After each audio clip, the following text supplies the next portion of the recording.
పోటీ వద్దుర కొడుక నేనే ఏకగ్రీవం కనుక అంటున్నాడు తండ్రి. మెదక్ జిల్లా శంషారెడ్డిపల్లి తండాలో సర్పంచ్ ఎన్నిక తండ్రి కొడుకుల మధ్య గొడవ పెట్టింది. తండ్రిని ఏకగ్రీవంగా ఎన్నుకోవాలని గ్రామం మొత్తం డిసైడ్ అయింది. తాను కూడా పోటీ చేస్తానంటూ కుమారుడు గొడవ చేయడంతో గందరగోళం నెలకొంది.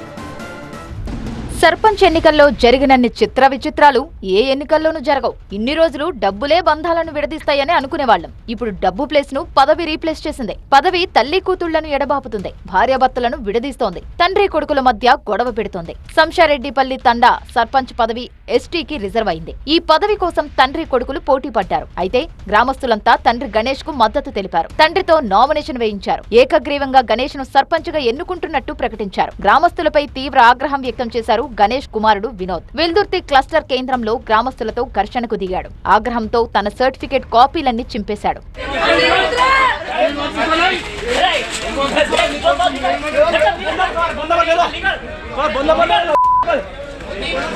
వినోద్ కు గ్రామస్తులంతా నచ్చజెప్పారు. మీ ఇంటికే సర్పంచ్ పదవి వస్తుంటే గొడవ ఎందుకని ప్రశ్నించారు. గ్రామస్తుల జోక్యంతో వినోద్ కూల్ అయ్యాడు.